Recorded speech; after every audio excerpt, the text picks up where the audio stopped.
Sports on Air. At least for this last time, I want to find out kung sino yung mga sumusulat ng CV. So, your names, I know your faces, but gusto ko lang malaman yung mga names niya. Justin Baptiste, tiebreaker tayo ba? Tiebreaker tayo. Jonas Ferraro. Ikaw si Jonas, the notorious Jonas. Tayo yung kapatid mo na mas notorious din. Hello? Si Ruben, yung mga notorious, sige yung mga notorious. I mean, in a good way. In a good way. Melo Fuertes po, inquiry din. Melo? Melo Fuertes. Fuertes. I'll try to remember as much as I can. I'm really bad at names, so ito lang kilala ko, so i-order lang. Alam ko saan sumusulat eh. And the other guys, Fidel, yung mga veterano na kilala ko, si Tinalo, sino taga-start? Olmin Leiva po. Olmin Leiva. Olmin, diba? Star, sino si Rappler? Sino si Rappler? Delvin Els. Delvin po. Delvin? I'll try to remember your faces. Who was it?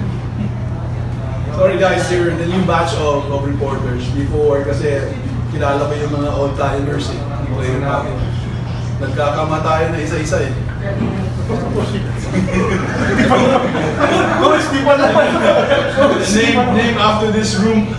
So Willie Caballos, right? That's the Willie. I'm just joking. But...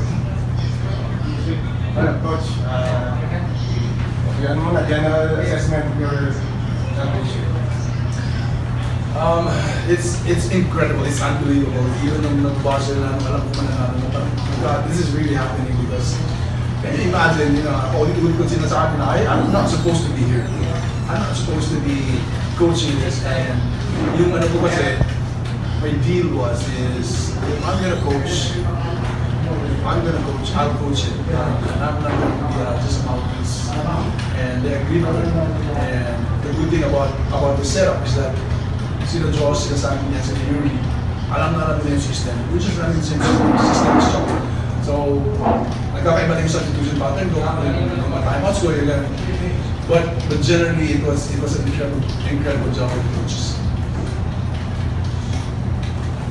What made you accept the head coaching job? What made you accept it? What was the key? No one else. There's no one else. No one else. So they wanted a senior coach to step in, and I was the most senior. So, okay, sabi ko, let's give it a go.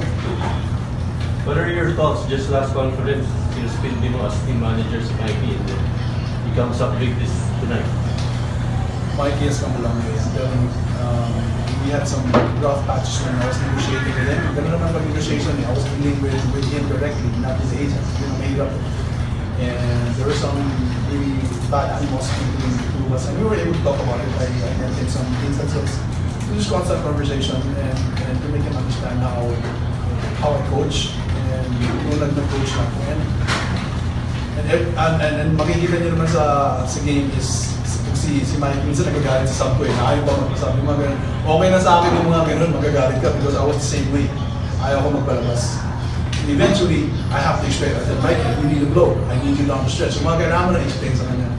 And one thing I want to do differently is if I do something with the player, the patterns, is I need to explain to them. I need to communicate. Before kasi, I'm not gonna say sa mga coaches, but usually mga coaches hindi na ini-explain sa mga players. When did I we go? Me, I have to explain to them because for me, I needed the same way when I was playing. Just let me know, okay? Nag-aaway kami ni Tim before sa finals. Ang daming beses kami nag-asisigawan sa labas ng locker room because there are things I wanted to happen and hindi explain sa akin. Just didn't explain to me. Even the 98 namin sa Asian Games sa Bangkok, we had a disagreement. I guess you know what that. So the thing is, I've learned from that. As a coach, one-time coach, you just need communication with the players. And the players would understand. They would always understand. Coach. So, Coach, Coach, first of all, congratulations.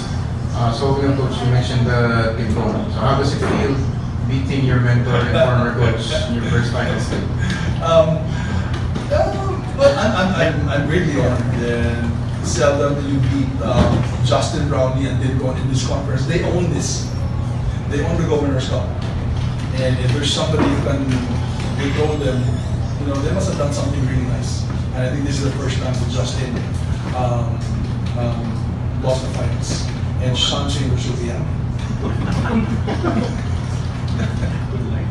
Coach, how does it feel when you were a player, you were known as a Ginebra slayer, all the way here na nagko-coach ka, na nadala mo pa rin? I hear the boost when I was started talking. I hear that.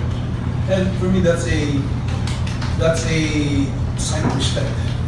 Because they still remember my past when I was playing. And now they're seeing the nightmare again coming through by beating them. So, para sa akin, it's a sign of respect. Coach, you needed 3 straight wins to clinch the title. What's the common game plan among those 3 games? Ginebra has lost 2 in a row this one, much less lose 3 in a row. So yun yung pinag-usapan namin before the game. So that was my pre-game talk. But if there's somebody who can beat them, it's the team that I'm with right now. And again, it's not an easy task. A lot of teams, try to beat them and Brownlee at this stage, and they never did. Maybe we get a little bit of break when we get a full questioning last game, and even now you can see that even though the Justin played well, down the stretch, I think he was really, really dehydrated. And just hats off to Justin for wiring it up down towards the end. But Ronde has just got so much fight in him. Grabe si Ronde. He would not lose that game. Kahit na maputulan siya ng paa, he would not lose that game. When you made the change from Jalen Hudson to Ronde, did you see this winning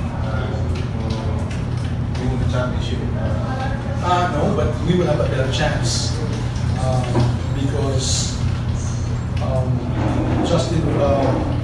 Ronde will bring in another side of the game, which is defense, and we felt like Jalen just, he's a scoring threat, but he could have done it. He could do better. And Ronde, he is a known defender. And guys, pumunta dito yan and hindi ko alam. Si Ronde, he flew over here in January and went to Boracay by himself. Went back to Taiwan, Korea. And alam niya may tournament dito, and he told his agent, hey, I want to go to the Philippines. Without me knowing, somebody called me and said, hey, Ronde is in Czech hotel, he's flying in. Well, I didn't even say that he could come, but he did. So, hindi alam ni Jalen na nandiyan eh. So, we have a dilemma again. We have to hide him a couple of days because we have a game. And he wanted to play. The first thing he said to me, like, Coach, I wanted to play. I need playing time because 10 minutes na sa naglalaro sa Korea. And he showed it. First day of practice, even in the event, you couldn't see any arrogance on his part. Just wanted the players right away with a calm demeanor. He's not loud, which is really nice. So kalmado lang siya, and which brought actually calmness to the team. So that's really good. And more than anything for him as a basketball player, I think his demeanor, his personality, it just made the team so much better. Coach, just na follow, nung nasa Boracay si Ronde, gusto niya maglaro sa inyo? Hindi pa. Nalaman niya lang yata pagpunta niya dito, maganda pala dito sa Pilipinas. May ongoing na liga pa yata, nalaman niya doon. So pag balik dito sa Korea, he asked for a release.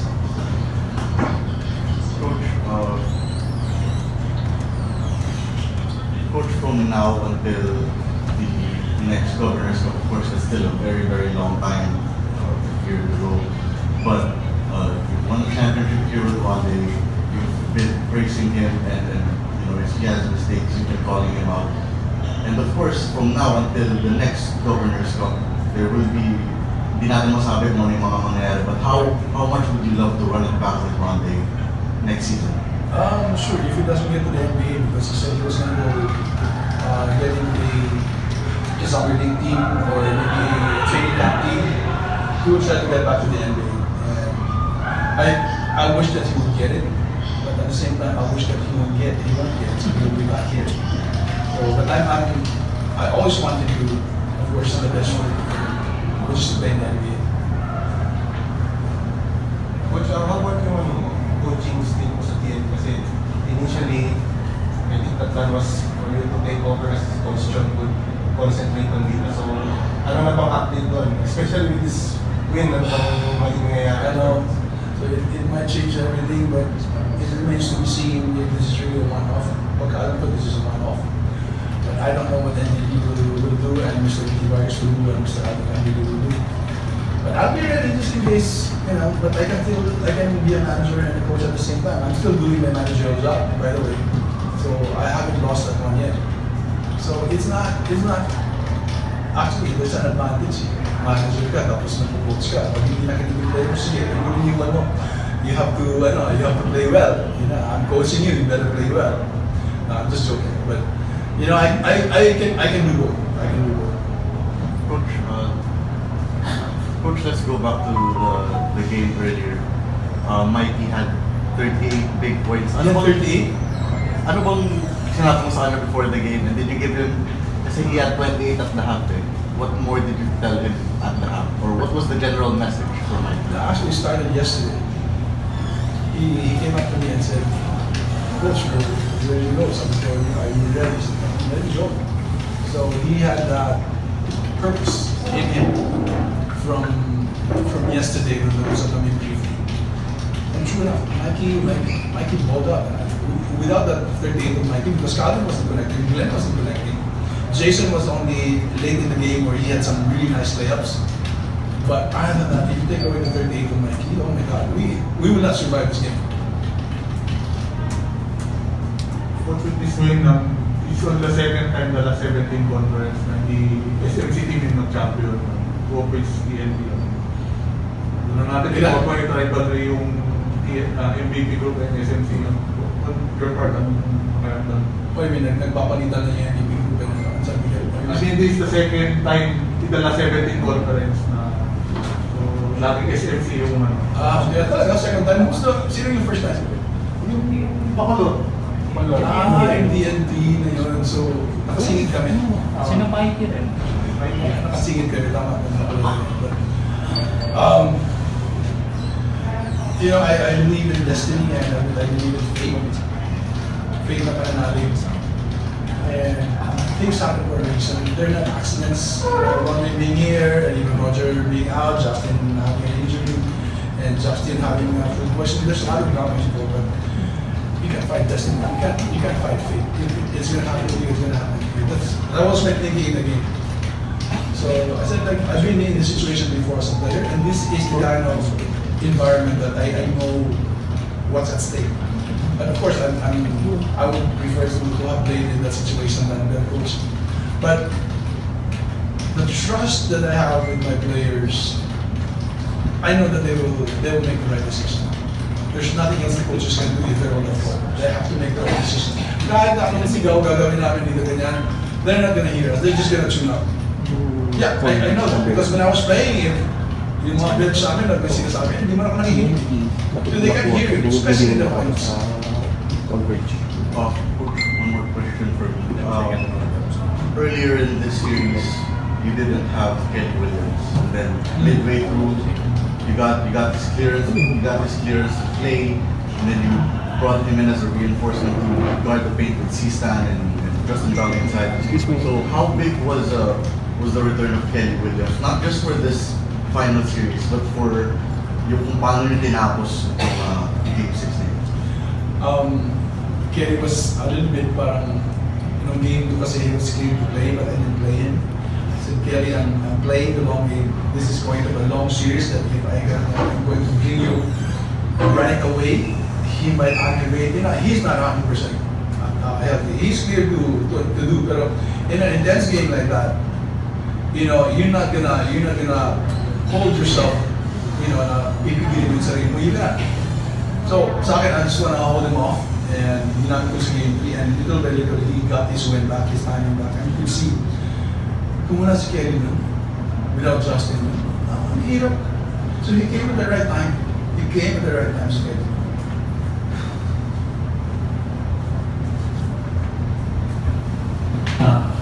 Coach, you had a moment with Coach Sean earlier dun sa court. Ano, can you share yung nabanggit niya po sa inyo? I just said, it's holy bleak. Parang, we did it. It's incredible. Walang nasabi si John. I know he was happy. Really happy. He's proud about the decision about the process. John was probably the prime mover of that. And he probably knows me as a player from before because I played under him. And he knows that I'm not going to change the system. I can work with anybody. So I think he's just happy for anybody can be proud of him, especially with Josh Reyes and with Sinasan. Those guys are, I would say, they're savant. It's a basketball. They see things that I don't see, but they see the details. But I see the big picture. I see the players, the rotation of the players, who's playing well, who's not playing well. But sila naman parang they see the trees. But I see the forest, so we really complement each other, and I trust them. If they suggest to me something that I think it's worth looking at, I'm okay with it. I have no ego.